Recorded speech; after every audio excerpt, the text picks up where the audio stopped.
Hey there, everybody, and welcome back to Chipod Ironicast. This is your July 2016 edition. How are you feeling today?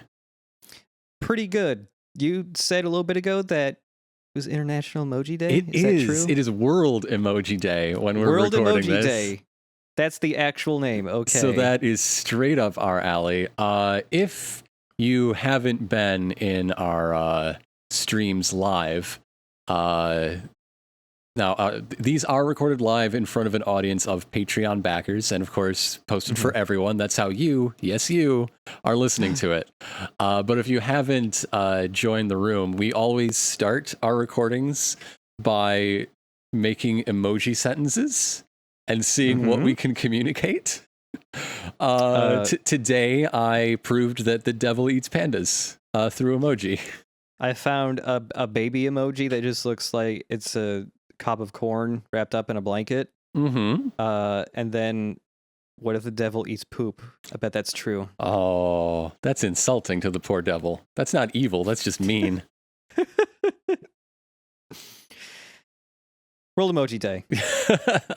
Happy World Emoji Day. The best emojis are the drug ones. Oh, for sure. And also the Fred Flintstone meat on a bone ones. I love those.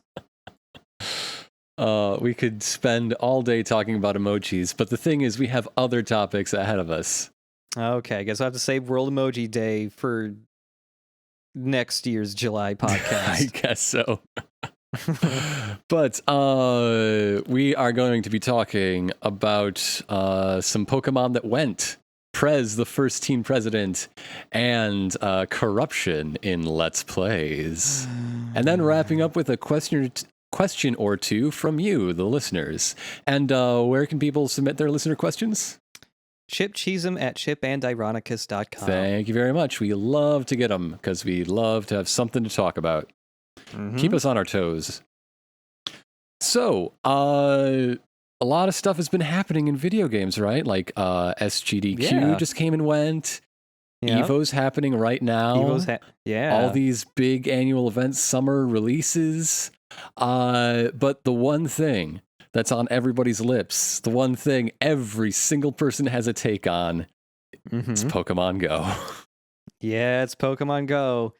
So I'm going to say right off the bat, Pokemon Go is the only mobile game in existence ever that I have engaged with for more than 30 minutes before uninstalling it.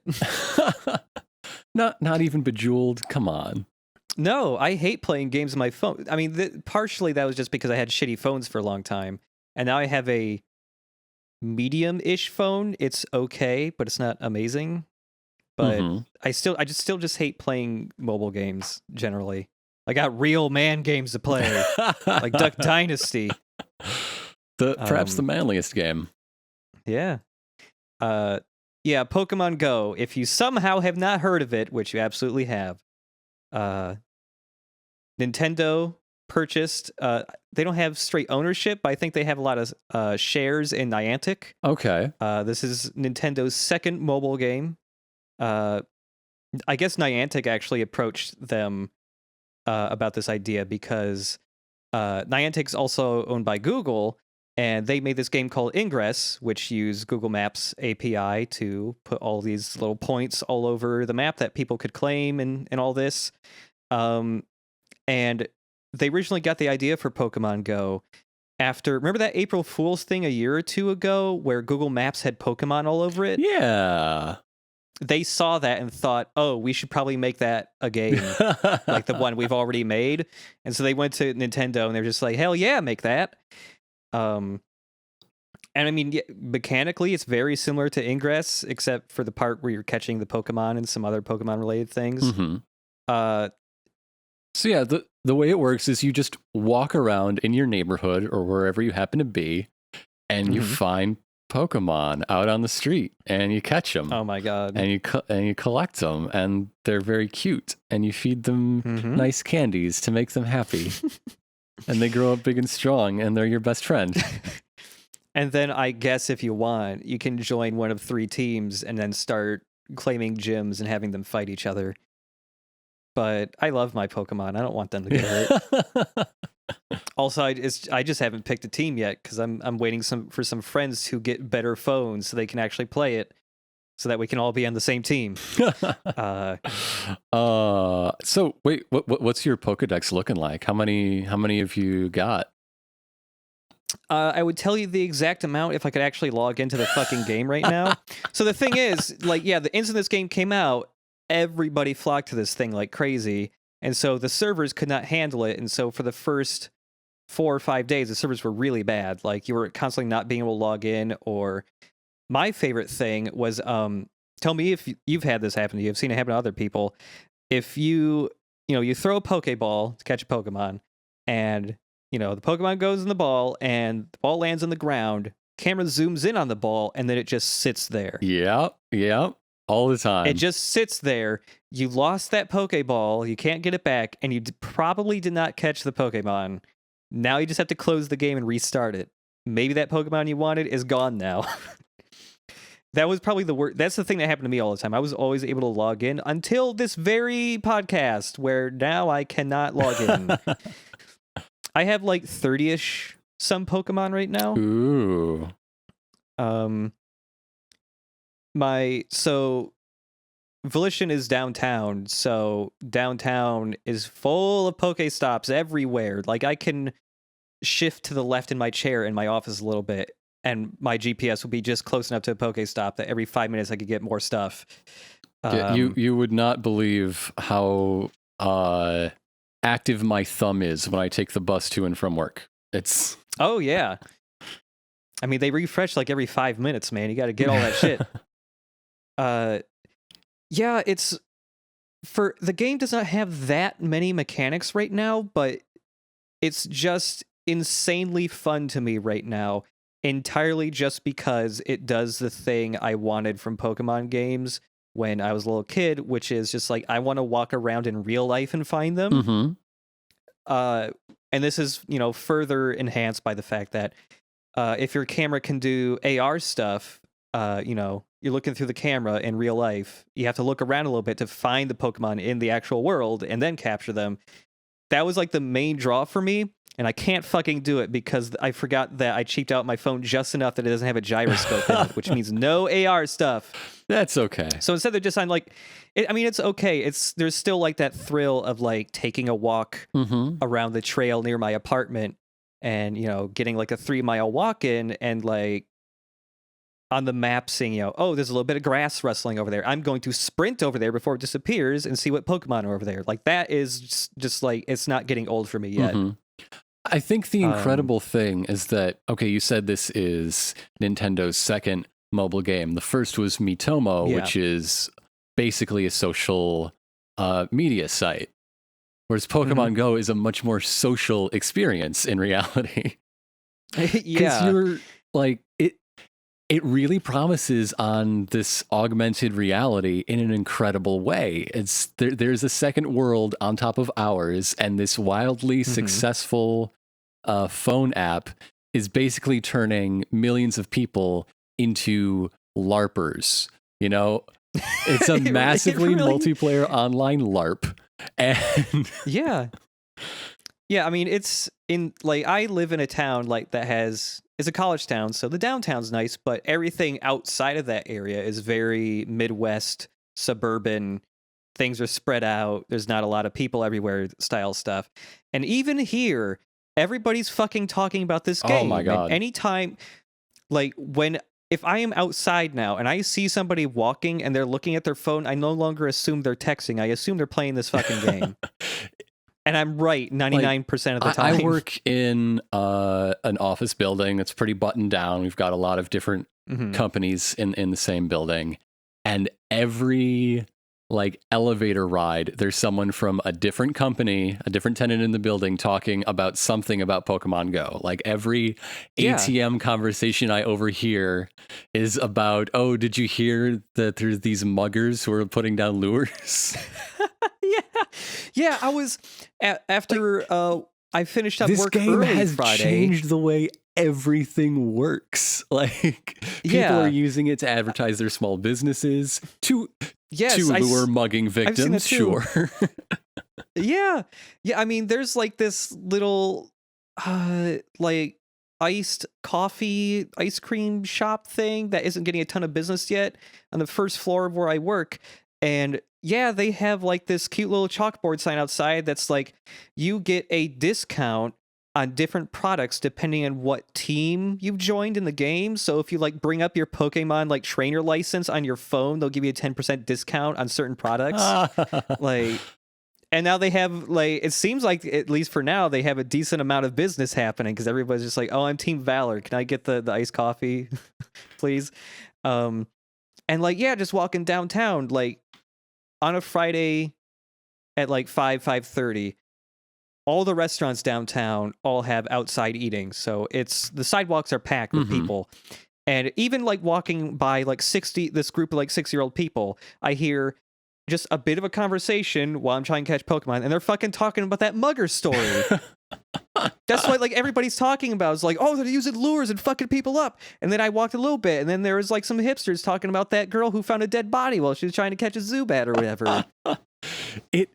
It's really weird because it's like, it feels so like when you play the Pokemon games, every single NPC is just talking about Pokemon and walking back and forth in like a 5-foot radius. Yeah. And like that's what everybody is now. Everybody's a fucking Pokemon NPC because they're talking about Pokemon and they're walking in a 5-foot radius for some reason over and over again. I love it. I love I'm the kind of guy that enjoys my city, obviously, and I like to find new bits to look at and figure out like what is that, and so the way Pokestops work, some of them at least really feed that impulse.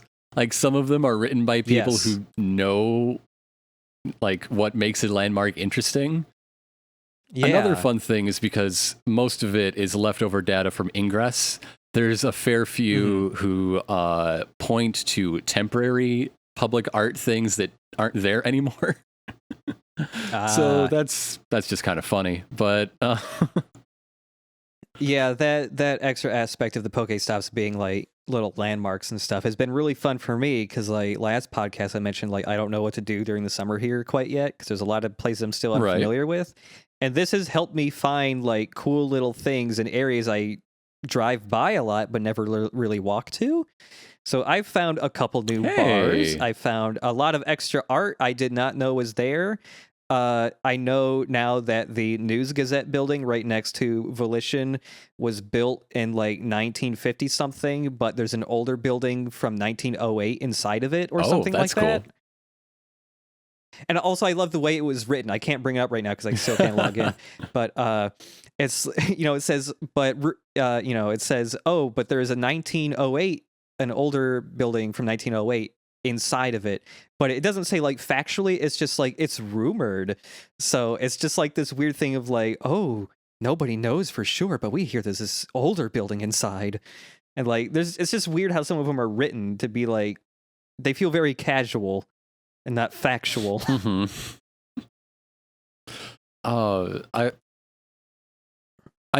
we did talk about Miitomo, we talked about how it seemed like it was a pleasant experience with a short shelf life, and everyone just like dusted their hands and said, "Yep, I'm done. I got my whatever out of it."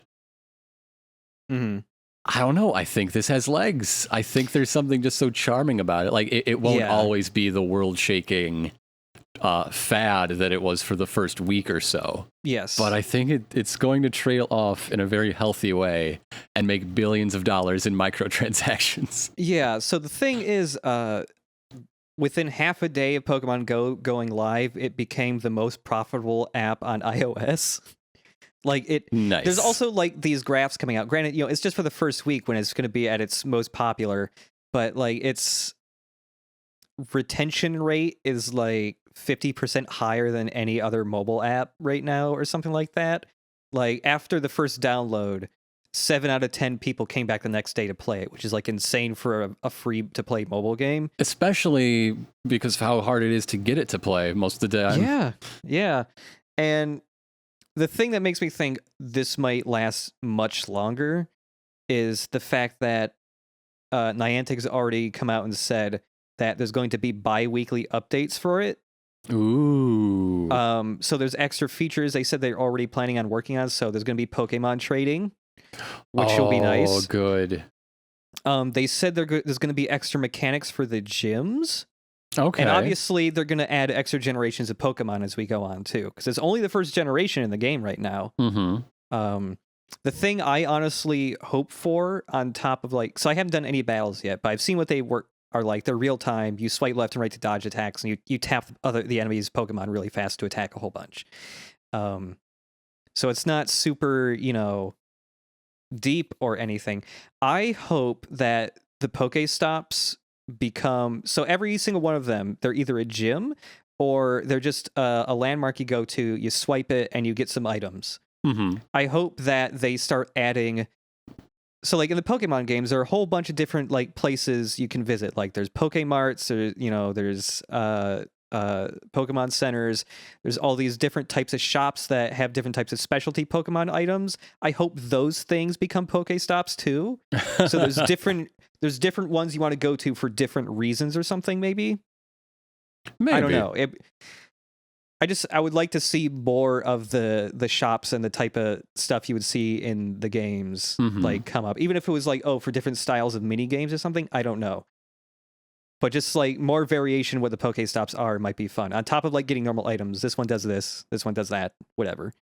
And yeah, I honestly just hope it has long legs because I'm having a lot of fun with it right now, and it's also the best fucking exercise app I've ever owned. Yeah. The first week this fucking game has been out, I have taken 3 3-mile jogs. Gotta hatch those eggs. Yeah, they have the fucking eggs. You have to hatch them. And it's also, I love that it's it's always in kilometers.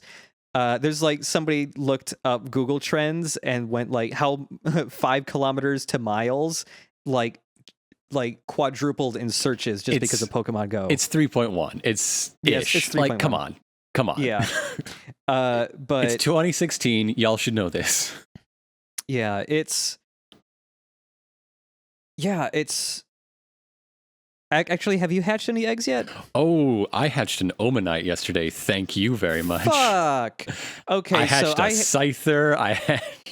There is one issue I have with the app right now is it only tracks the distance you've covered when the game is active, actually running. Right, yeah. Now, this would be fine because it has a battery saver mode. So you turn that on, you flip your phone upside down, and it basically turns everything off, but it keeps the game running just enough to track the distance you're running, and it'll still vibrate if a Pokemon appears near you.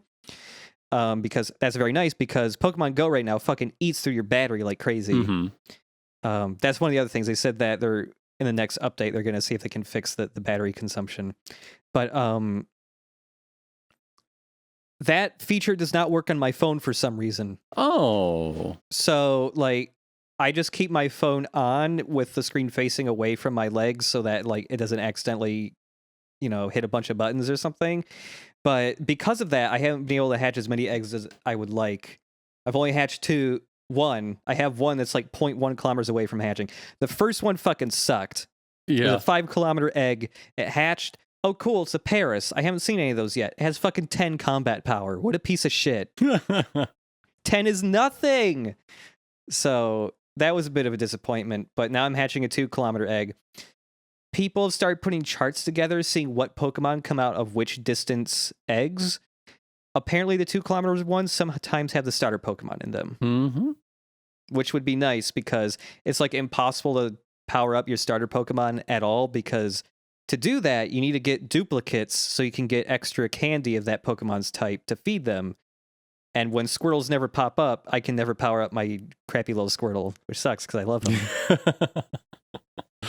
Also, the game feels kind of obtuse. Well, not obtuse, but a lot of the mechanics are obscured enough that everybody is coming up with their own playground rumors. This is what and I how was this game trying works. to steer us toward. It's gonna be great. Yeah. It's like the whole world has turned into people arguing on the playground about how to find a Pikablue. Like, Yes, this is like my other favorite thing about this is that finally I get to experience something like this with a video game again because it's one of my favorite things about them. yeah. Um and like with the mobile app, it seems like it's harder for people to like dig into the code of the game and just like find out how it works. Right. So yeah, it's keeping those rumors alive. So stuff and like I love how it. to figure out what your Eevee is going to turn into, Yes. which I think I also heard is bunk. And Yes, that's been debunked. And fire Pokemon spawn near fire stations, which I don't think is true. I don't think it's true, but it does seem some Pokemon spawn based on environment. Like water types definitely seem to appear a lot around bodies of water. Because I live right next to a man-made pond, and when I walk around that thing, all I fucking get are water types and the occasional like Rattata. Yeah, I've gotten most of my grass and ground types in the parks rather than in the city blocks. So yeah, next time you visit, if you want a lot of water types, just walk around my apartment a whole bunch. We've got a There's river, lot of we've got a lake. I'm taking this bad boy to Navy Pier one of these days. See what's over there. See, this is what is great about this app. It inspires you to see the world around you with another layer. Like, I always like really cool. Going to the Field Museum, sure. But now I'm curious, are there like Kabutos in the dinosaur fossil rooms? Like, how specific did they put some of this placement? Yeah. Well, somebody in the chat is saying they're also making a wearable for the app to help with like it consuming your battery like crazy. So there's going to be like this little watch you wear that basically just looks like a Pokeball. And when you have the app running, but like your phone in sleep mode or whatever, it will also do the same thing as the battery saver mode, where like this little Pokeball watch will vibrate and glow when a Pokemon's nearby. There's a button on it, so if it's a Pokemon you've already caught before, you can just press the button without even getting your phone out, and it'll just automatically throw a Pokeball and catch it for you. It's also like $30, so no thanks. Hey, I'm not that into it. Hey, yeah. I'll just look at my phone, thanks. Yeah. But yeah, I mean, I'm going to be like going to a whole bunch of parks I've never visited soon just because there is a park downtown that is not very big, but it has lots of plaques and like benches dedicated to certain people, and every single fucking one of them is a Pokestop. So like in this tiny park, there are like 25 stops. My word. You can stand in the middle and all of them are highlighted, apparently. That's what some people at work told me. Also, there's a strip club here called the Silver Bullet, which that's the one you read reviews about when I was puking during C2E2. I'm familiar with the Silver Bullet and its reputation. The Silver Bullet is a gym. Oh, that's great. It's actually a landmark on Ingress too, because I'm thinking of a different one. I saw another person post a strip club thing that was a gym. But it was a gym because it was like an Area 51 gimmick themed strip club. And it had like on the top of the strip club, it has like this giant replica like UFO flying saucer on it that you could like go inside or something. It sounds crazy. And it's full of naked women. Yes, I would actually visit that one just because I'm curious. Like, what the fuck does like an alien Area 51 themed strip club look like inside? It's just that weird ET porn. It's no good. I was just trying to think. Like, do all the ladies dress up like Greys or something? That would be weird. Or do they have like gimmick like alien themed drinks? That might be fun. No, their pasties are just gray heads. That's all. Yeah. Kaneda in the chat wondering how Pokemon Go's success is going to affect Nintendo going forward. Well, for now at least, they seem to be incredibly fucking happy. Like their stocks are like at an all-time high, apparently. Like it hasn't been this high since like 1983 or something like that. I feel like they're gonna try really hard to keep Pokemon Go going. For as long as possible, and also to try and keep all the gameplay mechanics completely separate from the actual Pokemon games. I'm betting they don't want any overlap with that stuff. They want people to play the real games and also the app at the same time. Although I wonder if they're ever gonna like add any kind of like interconnectivity between like the actual games and Pokemon Go. Perhaps time will tell. Maybe if they link it up with like the Pokebank or something. I just think every day or so there's a new article or a new take that I don't know, it's incredible phenomenon that we're right in the middle of, and it's so weird to see every 90s anime was about what if digital games were the real world, and now we're there. We're Code Lyoko in this bitch. That's what we're doing. Code Lyoko. Fuck that show. Everybody's giant foreheads. It's really cool that this is like now a thing. Mm-hmm. I'm really happy it's here. It's really funny to every day, like there's videos even being posted like in some really big cities where like thousands of people are in like a giant mob just like running to a pier because there's a fucking war turtle there or whatever. I guess there was some place in Australia a few days ago where it was this place that's really popular for Go players because there's a ton of Pokestops, and it's like this little downtown area, but there's tons of apartments right there as well, and all these people would go there at like the middle of the night to just get tons of Pokemon and stuff, and the people who live there and are sleeping are really mad about it. So like they were starting to throw shit at them. Like the article and video I saw, like they were getting eggs thrown at them. Oh dear. From like fourth floor apartment. If they put that egg in their pocket and walk for 3.1 miles. Yeah. Oh my God, it's an execute. And then like, there's just so many videos of people being like incredibly excited and just all running to one place because somebody found out this. I'm also very happy that like, if you see a Pokemon in a spot, the same Pokemon is going to be there for like everybody else in the area. Because I feel like that's another big like community thing when somebody finds out, oh shit, there's this Pokemon that's rare over here. Hey, everybody, let's go over there. Mm-hmm. I love it. It's really fun. I can't wait to like take a walk like next weekend or something. Just do this for a couple hours. Another great thing about the way it just lays over the world is that all of the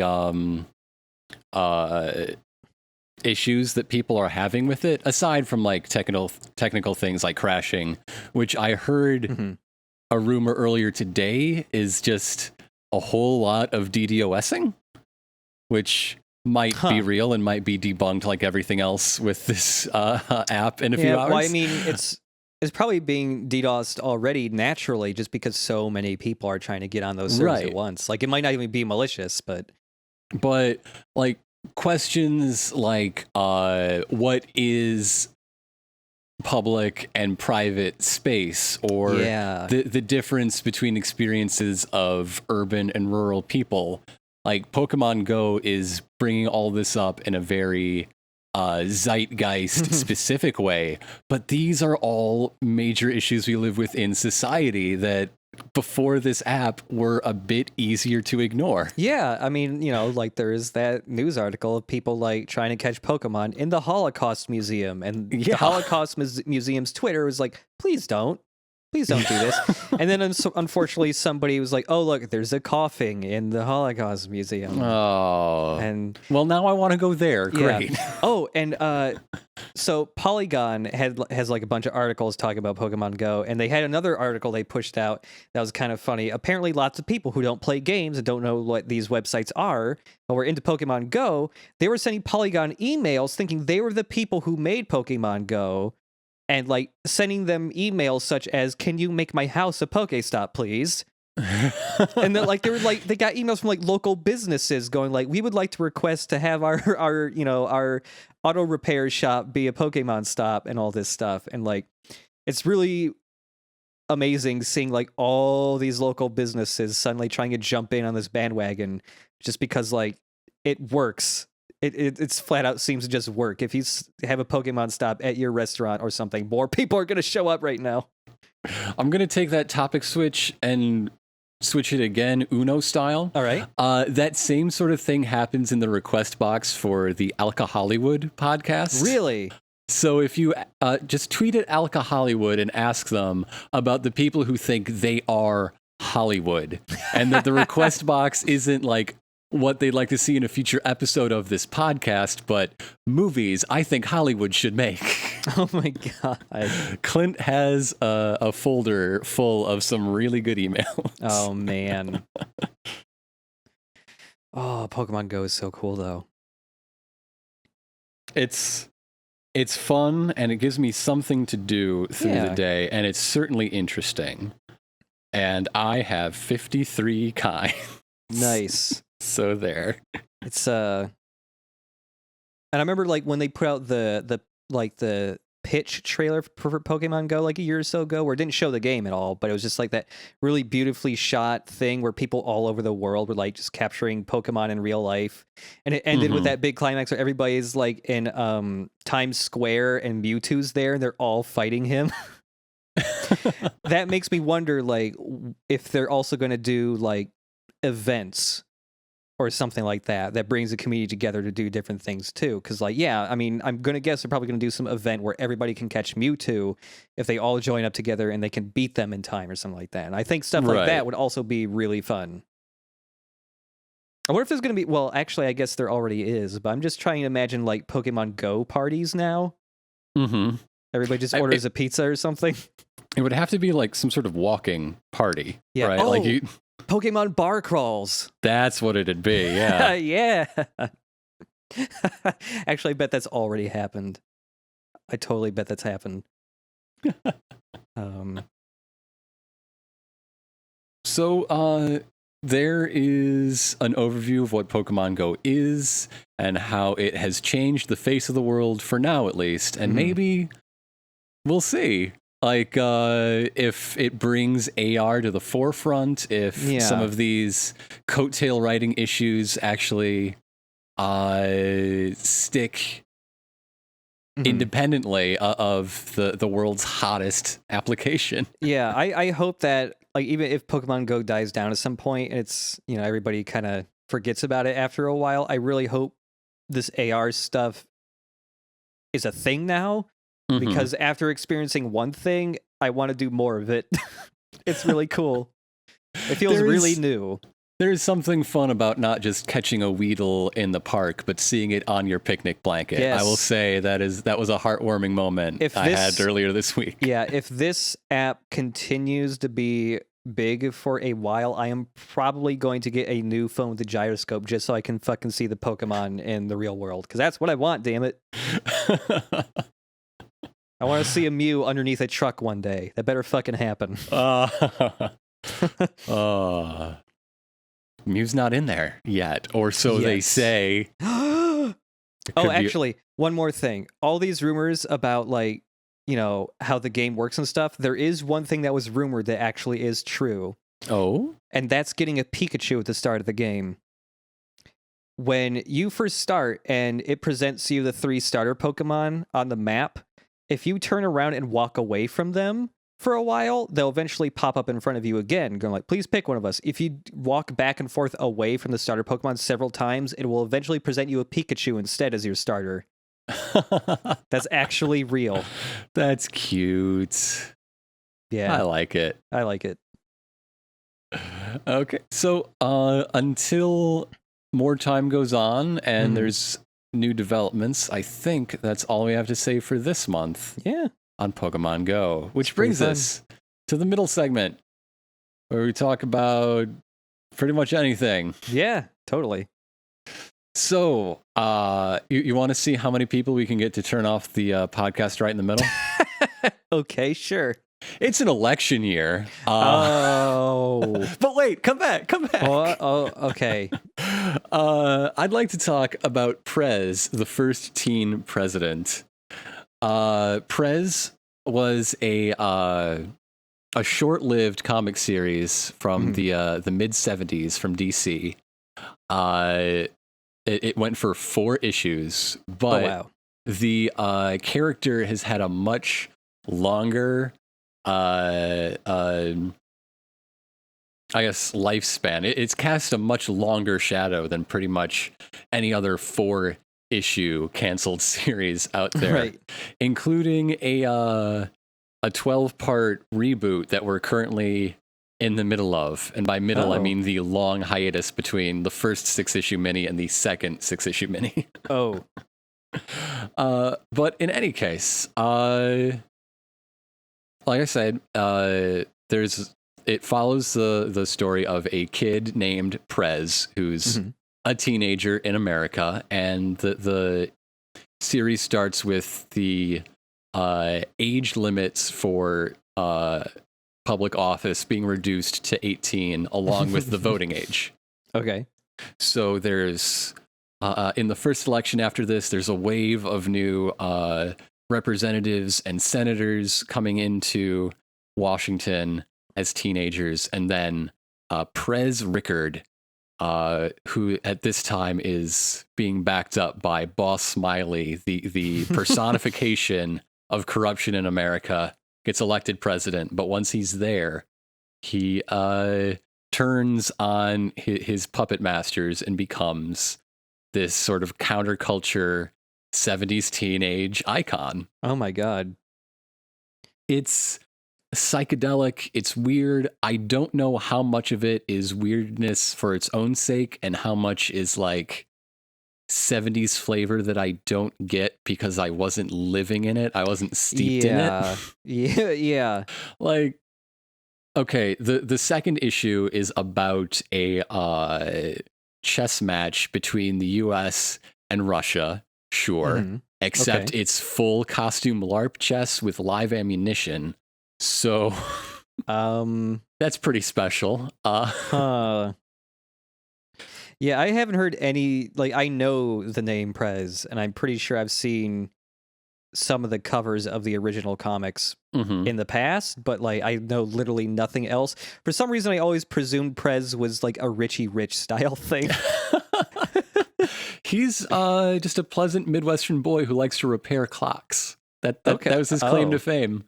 The whole town was full of clocks, and none of them chimed at the same time, and so he went through bit by bit and made all the clocks strike simultaneously. And that got him the initial fame to be plucked out of obscurity by Boss Smiley and then elected president. All right. So it's extreme, it's weird, it's hyper real.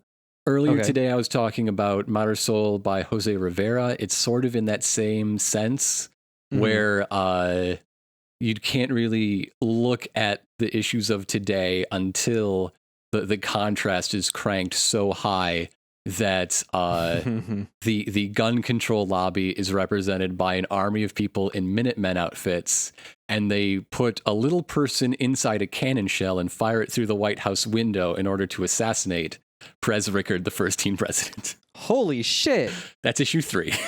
Wow. What happens in issue 4? Dracula. What? Really? Yes, 100%. Oh my God. Is Dracula running for president No, now? Dracula is president of Transylvania. It's a foreign policy issue. Okay, that's actually better than if he was just running for president. Yeah, the ambassador is, I'm not sure if his name is Wolfman or just Wolfman because he is the Wolfman. Okay. Oh man. Wow. Okay. It's fantastic. It is, I don't know, it's 70s pop weirdness at its finest. And recently, the reason I want to bring it up now, DC put out a collection of all of Prez Rickard's appearances from 1974, maybe 3, whatever issue 1 is, to today. So that includes like him guest starring in a later 70s issue of Supergirl, which means in pre-crisis continuity, Prez Rickard was actually president of Superman and Batman and everyone. Oh my God. But yeah, I was about to ask like how deeply intertwined he was with other DC properties and like the universe and all that. I mean, that's the one guest appearance, so very little, but technically the best kind of correct. Okay. But I think the big reason anyone remembers Prez is the one shot from Sandman where a traveler across all the Americas tells the story of the beginning and gives Prez an ending that he never got with a canceled series. What are you going to do? And then again, somebody in our chat brought it up first. A Vertigo one-shot called Smells Like Teen President about the son of Prez, a 90s counterculture take. Oh my god. I want to read this now. Holy shit. Oh, yeah. I want to see that Smells Like Teen President one really bad, actually. I mean, next time you're around, I can loan it to you, or you can, just go buy it from a store. It's great. But one incredible thing that jumps out to me is these later versions. They paint the Prez presidency, I guess, as this utopian time where he brought everyone together with his teenage optimism and made the hard choices and made America great in the way only hippie sunshine and not having to worry about re-election can. But when you read the actual original series, Prez fucks up a lot. He fucks up all the time. And not in like he's shitty, but it goes to something that I enjoy. It's even a theme that I think is in Let's Play the 13th Age a lot, that people can be great, but systems are bigger than them. They're harder to work with. So yeah, that Minutemen issue, Prez has to go back on his nonviolent promise because there is a coup attempt against him. Oh my god. Basically. So then he loses the support of his teenage constituency in Congress. But he's like, they were trying to shoot me and you. Whoa. It was a fucking coup. Oh my god. Maybe it would have eventually been utopian if it was a 3-year run, but 4 issues, he was struggling in a very interesting way. And I like that contrast between the legend of Prez that shows up in these later references and the story as it originally actually was. But that does bring us to the present reboot or new series inspired by, because the so it takes place in the near future, and it's basically a social media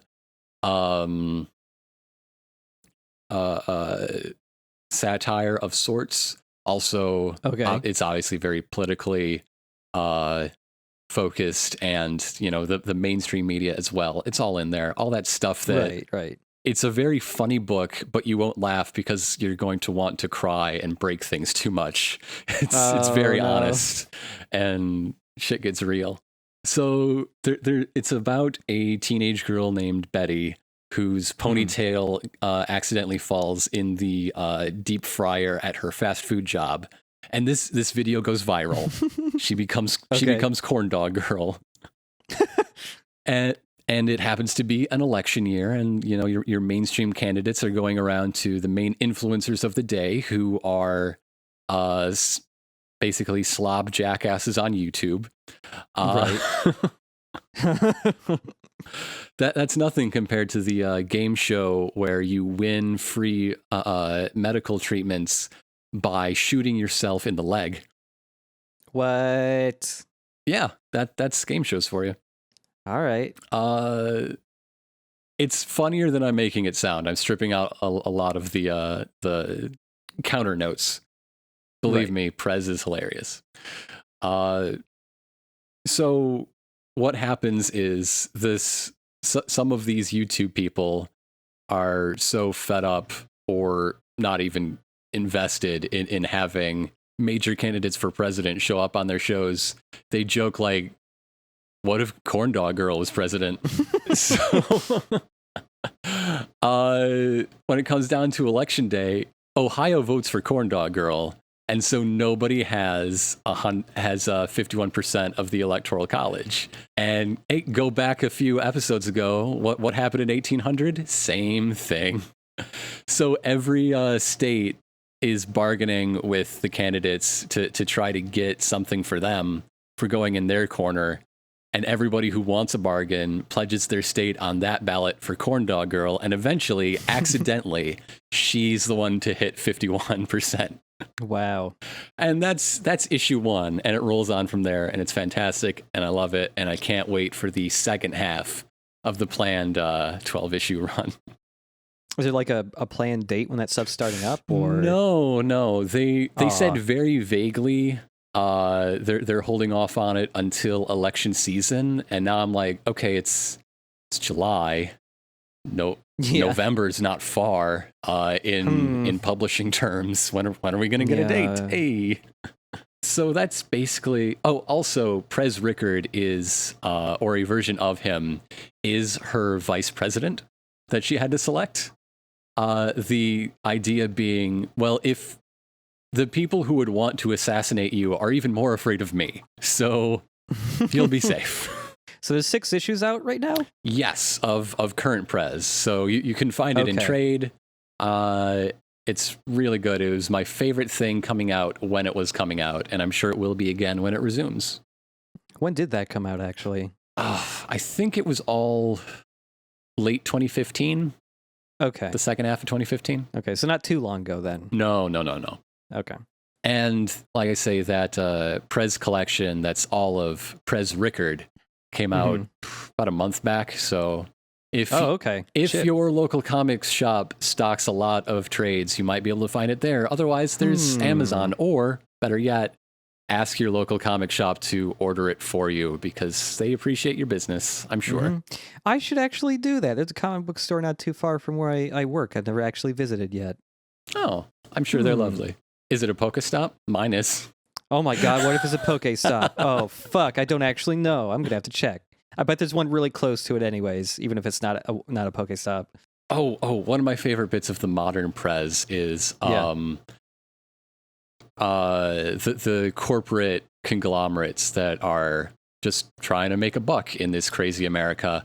They get a law passed that allows them to, or they get an amendment passed on a measure to promote research to cure this specific flu that's rampaging across America. And this amendment allows them to copyright genetic material. Oh. So that's a catch-22, right? Do I sign this and allow that, or do I not sign it and now no money is going to cure this flu epidemic? Right. Huh. So the way that needle gets threaded is she has one friendly CEO who's incredibly rich and decides to collect the genetic material of the other corporate folks and say, okay, you can keep your amendment on, and then I will literally own you. Whoa. It's like the one clear win. I think the modern writers really harken back to the Prez series as it was written rather than as it was mythologized. Right. Yeah. Wow. I had no idea this was this interesting. It's incredible. It's so good. It does make the point that in the American system, the most dangerous thing is someone who doesn't want the job. Someone who's not thinking 4 years ahead because they just want to go home and make corn dogs. Okay, so there was that one issue where he crossed over with Supergirl. Yes. But so there's literally... Are there even any mentions of him and other things? Not even like him Prez appearing, but... He's got a sort of false cameo in... Oh, I forget what it was called. The sequel book to The Dark Knight Rises. I think The Dark Knight Strikes Again was the second one. Yes. I think. Whatever Frank Miller's second Dark Knight book was, like 15 or 20 years after the first one. Right. Prez Rickard is president, but it turns out in the span of a few pages that he's a hologram propped up by the wealthy powers that be. Oh, okay. That's kind of funny though. That's a nice little reference. Yeah. Are there any other like super? Well, I don't know if I would say Prez is obscure, but he doesn't seem to be referenced much in a lot of DC stuff. Even like the weird stuff gets referenced a decent amount now because fans seem to love that stuff. Are there any others like on the same level as Prez where he doesn't really show up that much? Like real insider shibboleth stuff. Yeah. I mean, there's got to be. I don't know. Does Ambush Bug get a lot of play these days? He was pretty big in the early '80s. I've never even heard of him actually. Ambush Bug is a very fourth wall breaking kind of guy. He showed up in the finale of the Brave and the Bold cartoon. Oh, yeah. Okay. Oh, I need to watch more Brave and the Bold. I've only seen little bits. I've seen the Aquaman parts, which is granted a very good part, and also one of the Batmite episodes, I think. Batmite was a lot of fun. Paul Rubens did a real good job voicing Batmite. Yeah. Actually, maybe I should look around and see if I can deep dive other like stuff that would make you feel really in the know. Yeah, I'm curious especially if it's like DC related, just because like out of all the comic universes there are, DC's probably the one I'm invested in the most, but that's just because of the animated universe. If Prez shows up in what is the name of the current Crisis or Crisis-like event going on right now? that'd be fun. Yeah, that stuff like that's the reason why I've never been able to get invested in the actual comics, just because I don't know where to start and like what counts. That's why I love miniseries and limited series. Yes, because I want my stories to have an end, and not me too. Not 40 years of middle with occasional beginnings spruced in. Yeah, Rebirth. Thank you. Yes, Rebirth. That's the name of the current event. Yeah. Okay. Yeah, that's been like the big turnoff for me with the DC stuff is just like they're always in the middle of something, and then I just see the news for this stuff. It always feels like they're in the middle of something, and then all of a sudden they decide to scrap it, and now there's a big new beginning again that's going to get scrapped in a year and a half or something like that. And the big new beginnings are made for people like you who want to get into it but don't know where to start. And they're saying that everything starts this summer, every third summer. Right. Does that actually work for them? I mean, they're still making the comics, I guess, but it like sales-wise? Yeah. Generally, yes. They see a pretty good spike, especially in ones that are well publicized. But then it settles back down because the problems aren't fixed. Because the problem wasn't lack of like publicity. The problem was you have good writers making good books, not so good writers making not so good books, and poor editorial decisions. Okay. So shuffling around those writers means new titles are good, but means their old titles aren't anymore. And you're not changing the editorial decisions. Yeah, so. I remember there was some series called like New 52 or something like that. Yeah, that was a relaunch in like 2012, 2013. Yeah, because I just remember hearing about that, and then all of a sudden it was like, oh, the Wonder Woman comic is being canceled or something like that? Or was it Batgirl? I just remember that there was like some good reception for a couple of them, and then they just kind of got axed after a while. Right. And that's because Prez Rickard is not running the Warner Brothers company. He could really set things right. Yeah, he would let the Animaniacs out of the tower for once. Speaking of Warner Brothers. Oh, shit. Damn. I'm so good at this. Do you want to go to our next topic? Hell yeah, I do. That's a good segue. Oh, man. Oh, that's some segue jujitsu. I just redirected did that happen your own by strike. Accident? Because it felt very natural, and now I'm making it unnatural by pointing it out because I was so happy about it. So, in the last month, there have been two major issues with corruption in Let's Plays and streaming. Yeah. The first is that one of the major Counter-Strike Go skin gambling sites turns out to be owned by two Counter-Strike streamers who made a lot of videos promoting this site, not disclosing, or at least not disclosing vociferously enough, their ownership, and mysteriously always winning in their gambling. in these promotional videos. Yeah. And they made an incredible amount of money promoting their own company that they did not properly disclose was their own company. Mm-hmm. Oh, man. And meanwhile, going back to the segue, Warner Brothers, who is in all sorts of media, paid a number of Let's Players to promote the open world game Shadow of Mordor. Mm-hmm.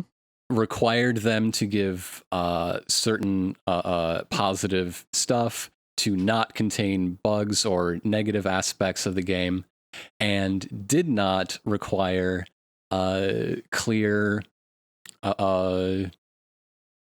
acknowledgement that this was paid content.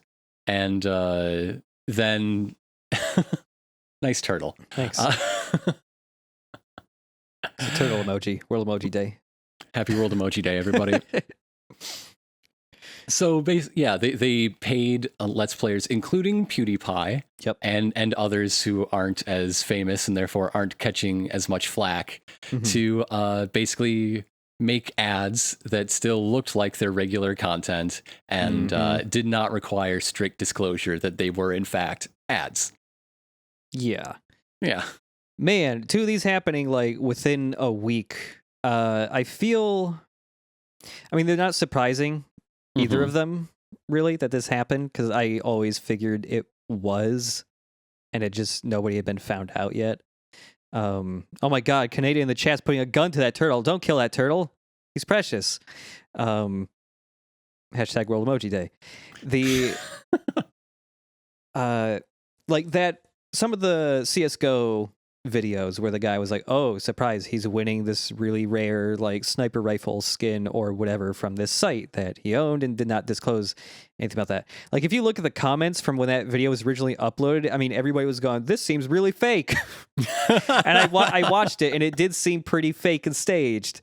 It was just in the guy's reaction of going like, oh my God, it's a new gun, guys, wow. And it just did not feel real at all. But yeah, just it coming to light that is the case, and the way they handled this too, being found out, was pretty entertaining to me, just because they put out that apology video that felt very half-assed. Like, we're sorry. I love apologies that have to be passed through the legal department first. Yes, they did that, and like he was saying, I'm sorry, while he had his fucking dog on camera to like distract you or go like, look, I own a dog. You can't be mad at me. Look at the puppy. The best part about legally approved, like lawyer approved apologies is you cannot actually apologize. Yes. Because you can't say you did anything. And that keeps it from being a real apology. Yeah. It just always feels like it's shifting the blame to the people who are upset. Like, oh, I'm sorry you're so mad at me. I'm sorry I broke trade laws. I'm sorry the FTC has me locked up. So apparently okay, so they're all, those people are also being sued because they also, at the same time this came out, there's also a guy filing a lawsuit against Valve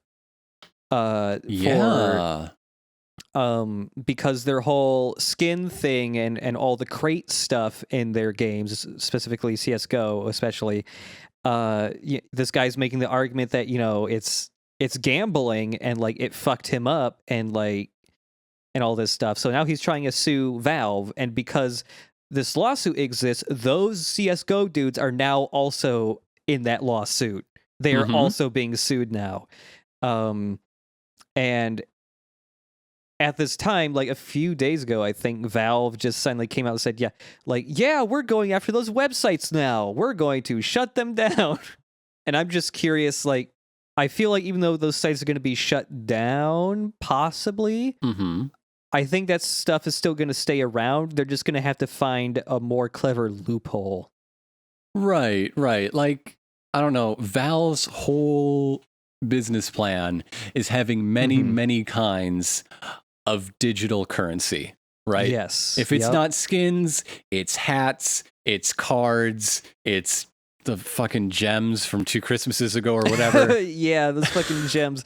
God, I remember when they were like people who were like way into Bitcoin and stuff too. They were like going insane over like gems. That one Steam sale. It was like nuts. Oh yeah, and emoticons too. Oh yeah. Yep. But what I mean to say by that is that they have a vested interest in looking good, but still maintaining as many of these as they can. So I feel like suing Valve over the Counter-Strike skin gambling is definitely just digital currency whack-a-mole, and Valve has a whole lot of moles for you to whack, you know? Yeah. And it's like, so like one of the arguments is that, so the part of the lawsuit is also like, you know, that Valve and these websites are basically pushing gambling onto children, like 12-year-olds, you know? Mm-hmm. And one of the arguments has been like, oh, but they're skins, you know, it's not like actual gambling. But like if you look at those sites, there is tons of gambling imagery and terminology and everything, including to the point that like when you gamble on these sites, you don't like use the skins directly. You take the skins you have and you convert them into poker chips that you then use to gamble on their sites. You are exchanging skins into actual gambling currency. Like, come on. Right. And you're getting, and the goal is to win those skins so that you get real money. Yes, and you put skins in, you're probably buying them with real money. Yeah. I mean, I know that skins, the CSGO like skin gambling stuff has been around for like years now, but like in the past year or so, when I was first really getting exposed to it, and like I just thought it was fucking crazy. So really, any game with "go" in the name is a hot commodity this month. Yeah, I can't wait until I can gamble my shelter. Yeah. Oh my fucking God. Pokemon Go gambling. Holy shit. When they put trading in, some bad shit's going to happen, I bet. This actually might be a learning example for somebody who does want to put a functionality like skin trading, but wants to stay clear of this possible shady shit. Yo, what happens? What if, okay, so get this. What if there's Pokemon trading put in Pokemon Go? And there are, because like I don't know, who knows how the trading will work. Maybe you can only trade locally with other people near you. What if there's places you can go to, like in fucking alleys, and there's some dude with like a shit ton of Pokemon. You pay him real fucking cash money. No. You pay him in drugs. You pay him in real fucking cash drugs. And you get whatever Pokemon you want, or you exchange that shit for other like devious shit. I cannot wait until there's a black market for Pokemon in real life. I'm way into this idea. I am way into this illegal idea. It feels very cyberpunk to me, and I like it. But yeah, I don't know. Throw the book at all of them. I don't give a fuck. Like, yeah. It all seems pretty scummy to me. Yeah. But okay, the Shadow of Mordor side though, it's not actual gambling. It's more like native advertising. You know, those articles in the newspaper that are sponsored by the American Foundation for Progress or whatever the fuck, and it just sort of says that down at the bottom with an asterisk. But yeah, I was actually that was one of the things I thought of while we came up with this topic is yeah, it really does feel really similar to, so like print media and just, you know, actual written articles and shit. The competition for people to make them is really high in journalism. Print's fucking like a corpse and all this. And like the only way to get this type of content happening anymore is if it's sponsored, and like more and more there are ads happening now that are actually advertisements, but they are made and designed to look just like any other article in the publication you're reading. And it feels like that's leaking over into Let's Play stuff for a while now, actually. Like, we will never know how many of these people would have played Shadow of Mordor had they not been offered cash to do it. But we do know that they would have they would not have had their hands tied from giving their honest opinions, whatever they may have been. I mean, Shadow of Mordor is a well-regarded game, so they probably would have been pretty good press. Yeah. But it could only have been good because that was a stipulation for cash, and that was a stipulation they held to so much more stringently than, oh, by the way, you need to make it clear that this is paid content. That's the stipulation they let slide. Imagine that. Imagine. Yeah. Oh, it doesn't surprise me. Apparently, PewDiePie claims that if you actually look at the text description of that video, he does say that, you know, he was paid to do it. It's clear he's one of the better ones, you know? Like, it was in there, but below the See More link. Fine print. Yeah. Whereas it's required to be above the See More button. Yeah. Of course, there were plenty of people that didn't have it anywhere whatsoever. Oh, yeah, totally. Yeah, it's pretty scummy again. And, like, I don't know if there's any way to stop stuff like this from happening. Like, I'm not even against the idea of, like, paid video content for that type of stuff. But you gotta say it's paid. Yeah, it just very definitely has to be disclosed, even probably in the fucking video itself at the beginning. That is also one of the requirements, yes. Oh, okay. Yeah, it's just, ugh. And it's not the first time it's happened. And there's also been, although less scummy, remember a few years ago that there was Electronic Arts like had some type of YouTuber program they were putting together, and they had like this big list of rules of what you could and could not do with their games when you made a video about their games. Some of them were very reminiscent. Like both of these things include don't show any bugs or glitches. Please, please, please. No. Yeah. Something I found kind of funny about those guidelines, though, was there was a part that said you could do, although it had to be very limited, you could do slight ribbing on the game. And I love that rule because it makes it feel like they're letting people do that just a little bit in an attempt to make it feel more like it's a real piece of content and not like paid. Like, okay, make fun of it, but just a little bit. We really don't want you to do this, but if we feel that you need to do a little bit of it to make it feel earnest and real. And I just love rules put in place to make things feel real because it's just so shitty. I wonder, because Shadow of Mordor was a 2014 game, I wonder how many more things have not been disclosed. Yeah, there's plenty of time between then and now. I mean, it's basically been nearly 2 years since the release. There must be other stuff for sure. I think the curious thing about this is that, correct me if I'm wrong, but when the EA thing went up, it's when it was still live and it hadn't really happened yet, right? Correct, yeah. Okay, so when that leaked, I think there was a bit of an uproar. There was people saying, wait, what is this garbage? And but mostly just laughing at it and ridiculing it. Oh, you're so out of touch. This'll never work. And who are you to try and be scummy in my web content? No, EA. That's no good. Yeah. But now that it's after the fact, that the videos have come and gone, I feel like the reaction is very, very different. It's like, oh, no, that was... Hey, I'm happy you paid my favorite YouTube talkie man.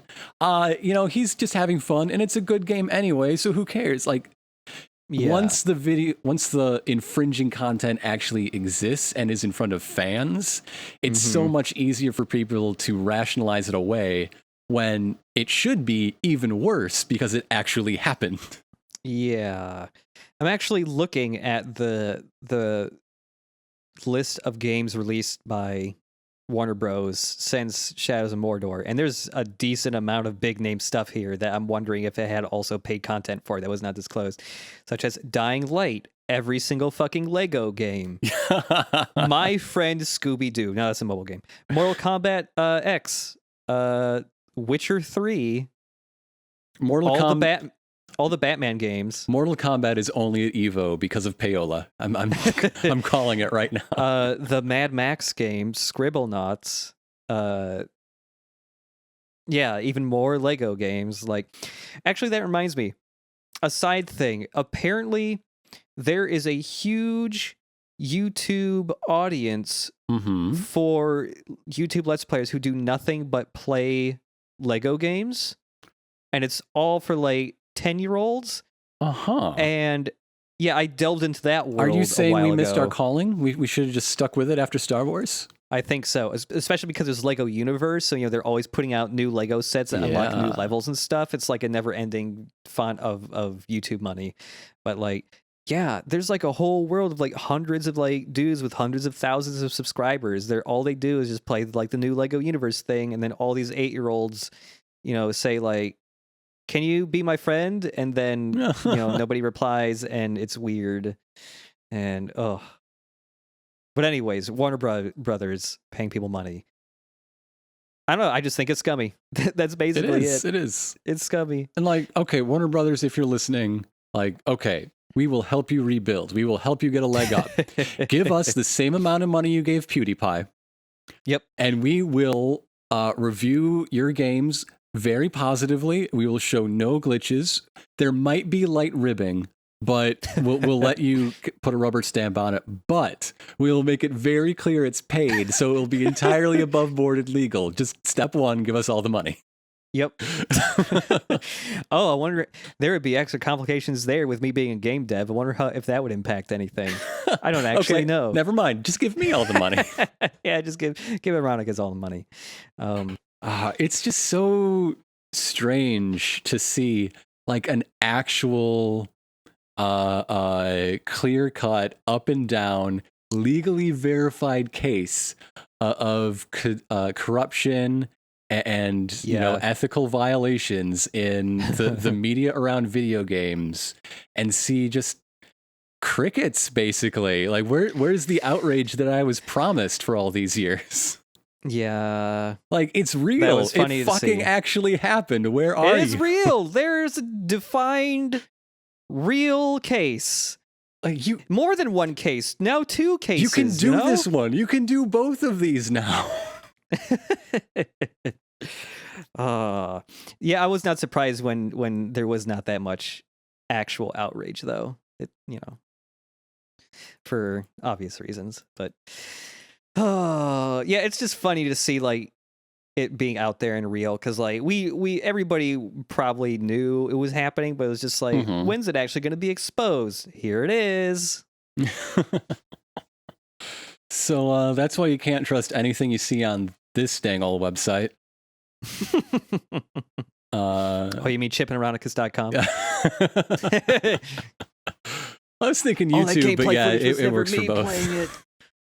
I'm a fraud. I'm not actually good at games. Yeah, this has been scripted the entire time, especially the uhs and pauses. Yep. I mean, we have a very strict guideline from the actual mastermind of Chip and Ironicast saying you have to put in some uhs and hms every once in a while just to make it feel natural and real, or else we're not going to make the money. And that people want real fake content. And that's my wife. It's why I haven't been fired despite being the weak part of the show for 8 years. Oh my God, 8 years. Yeah. Holy moly. So does that bring us to question time? I believe it does, yeah.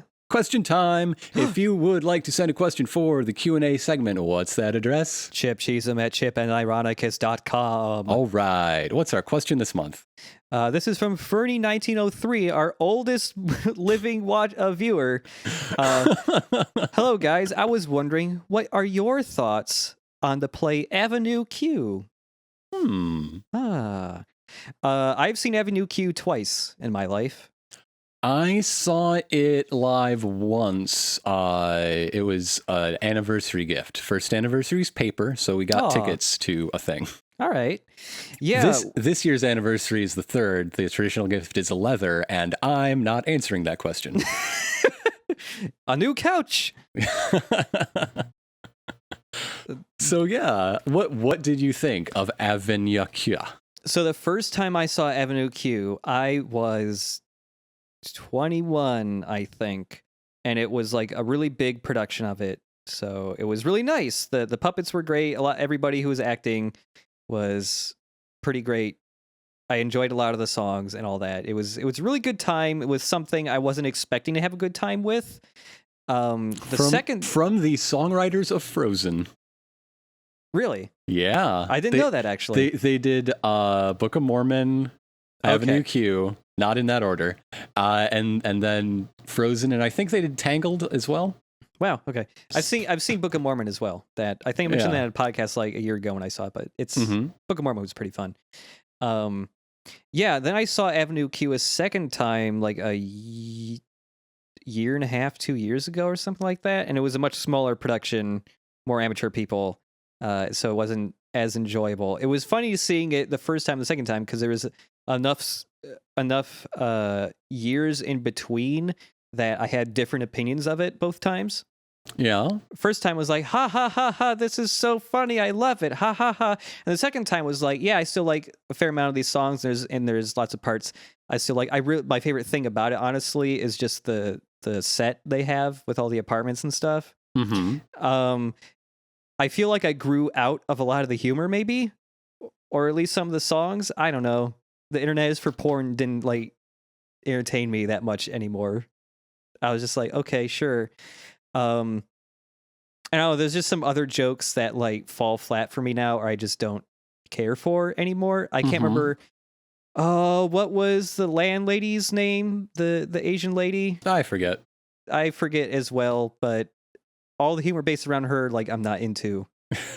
You know. I think there's something about it that just hasn't aged well. Maybe I'm just thinking of the song all about making a mixtape. The mixtape song is definitely aged for sure. And that's funny too, because like at the end, the ending song, they always change some of the lyrics to like reflect whatever's happening in that year. So it's funny that the mixtape song never changes. Yeah. Yeah, it just feels like it hasn't aged well for me, considering I really enjoyed it the first time. I do love the puppetry. I think the concept is great. I think more, I don't want to call it a novelty show because that's kind of belittling, but it does have aspects of that, and I think that's what gives it a shelf life. I think, I don't know, it's not going to last forever like Sound of Music, but it was great in its time, and it's still enjoyable in a lot of aspects. I'm a sucker for puppetry. I love puppets of too, all forms. So, yeah. I don't know. One thing, I don't know if I'm just going to go way off on a tangent out into the woods, but the song "Everyone's a Little Bit Racist," I think that got co-opted in some very ugly ways by some people. Totally. Because, like, okay, if you're not familiar with the song, go ahead, look it up. And the message of it is, it's okay to admit you have biases because we're all working to be better. Let's fix this shit. Yes. Whereas for a segment of people, it just became the title alone as a rallying cry for, forget about it. Let's just all stay some measure of prejudiced. Yeah, I've seen lots of people. It's fine.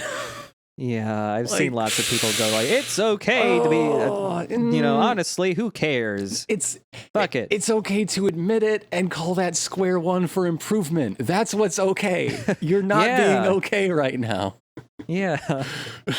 That's probably one of the biggest things for me that like didn't age well. Just because it's not their fault. It's just the game of telephone that is media fandom, but it still happened, you know? Yeah. I think part of it isn't entirely just the show. I feel it's like the audience as well. I feel like a lot of people, especially the second time I went, are in the audience and it's like, oh, it's, like Sesame Street, but gross, and they fuck. And there's a song that I like because it, justifies the fact that I don't really care if I got prejudices or whatever. And it's like, I don't know, guys. I don't want to be here, maybe. I still really like seeing it just because of the puppets, though. I think it will have a good... Actually, when I say it's no Sound of Music, I mean that it won't be evergreen, but I think it will have a sort of wave of revival. Like, every once in a while, these issues will be relevant again, and then it'll subside, and then it'll come back, and... It'll just come back with the repeating waves of nostalgia for, like, mixtape times, Yeah. I'm also just wondering, will there ever be an attempt to update Avenue Q a little bit? Mm-hmm. Because, I mean, like, a fair amount of the stuff I think still rings true. In a and, sense, like, a lot it of the, is an update of Rent. You know, it's about people trying to make a life in a shitty New York neighborhood because they can't afford anywhere else, and making their outsider art. It's the difference between Idina Menzel screaming "moo" with me and a fat guy doing really bad stand-up, but it's there are parallels. Yeah. I don't know. Yeah, a lot of it I think still works for now, but like I was first exposed to Avenue Q when the Internet is for Porn song was being used on YTMND. So, I was in like 8th grade or something like that. And to me, Avenue Q feels like a very mid 2000s thing. Oh, it super is. Yeah. I don't know.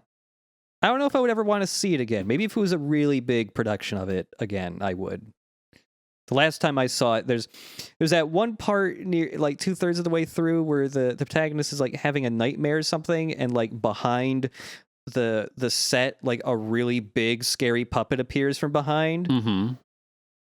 That part was sad to watch in the second production because their light rigs were fucked up. Oh no! So like the lights were on and they just shut off. So there was this big cool puppet in the background. And you could not see him. It was pitch black. Like that was, I felt sad about that part because like their lights. It wasn't even like they set the lights up wrong. The lights were just on and then boom, they just went off. Like I think the bulbs just burn out or something. Yeah. I don't know. Avenue Q's, I'm just kind of like, about it now. I feel like that's a lot of talking for a 14-word question. I feel good about that. Yeah. I forget, did you ever see Book of Mormon? Yes, I did. One of the tours that came through town here. And it's back now, or it just left a few days ago. That show's never going to end. But yeah. Yeah, it is, of the two, I'd say it's the superior one. Yeah, I like Book of Mormon more as well. I really liked the scary, spooky skeleton hell part, or whatever it was. That was my favorite part, just because Spooky Mormon Hell Dream, yes. Yeah, Spooky Mormon Hell Dream was my honestly favorite part of that thing. Partially just because I am still one of those people on the internet who just finds skeletons inherently funny right now. So that part really worked for me. As well as the word spooky. I will get you to be like a true-blooded Sondheim fanatic before the end of our partnership. One of these days. I'm going to strap you down and make you walk Sunday in the Park with George. Uh-huh. All right. So that is going to be our Ask segment. Once again, what's the address for people to send their questions for the Q&A? Chip Cheesem at chipandIronicast.com. We're going to keep repeating it until you send something there, folks. All right? That's what can make us stop. That's the rules. Uh-huh. So I hope you enjoyed talking about Pokemon Go and some payola type stuff and Prez Rickard, my political hero. I'm definitely going to have to read Prez now. So with that, we will see you next month. And in the meantime, why don't you give us a rating and review on iTunes? Send our show to a friend and tell them what you like about this monthly discussion of video games, Let's Play issues, and literally anything else. Pretty much anything else, yeah. Just whatever. Once again, this morning, actually, I recorded some stuff for episode 5 of History Honeys. And I would like to thank those of you who have been listening to that, because I saw some of you pop up in that show's mailbag. So I know it's working. Nice. So special thanks to all of you Chipod Ironicast fans who are willing to try out a new show that I love and is dear to me. Yeah, it's really fun. I like it a lot. Thank you. Yeah. So if you have anything else to say? One more thing. Did we ever get approved for ValorCon? Not yet. The organizer reached out to me specifically because like we had lunch 2 years ago. Okay. And he's like, hey, here's our links to this thing and that thing. And I'm like, yeah, I saw. I already applied for a panel to do a live recording of my video game podcast. So I've got a good feeling, but Okay, that's a good good. feeling is not the same as an official approval. Right. So yeah, I can't remember if we actually said in a podcast, a previous one or not, but yeah, we are trying to do a live podcast at ValidCon. ValidCon will be the final weekend of September or the first in October. It's like a 30th to 1st situation. So Okay. it's going to be downtown Chicago in the upstairs rentable space in Macy's. Oh, okay. So that's cool. Huh. It's the only gaming convention where you can buy a knife block, a wedding dress, and a sofa. Well, strangely enough, those are all things I need. So, So we will let you know if we do get that official approval, and if not, well, this will just be a artifact to our hubris. oh, Until then, I guess see you next month, folks. yeah. See you later, everybody. Bye-bye.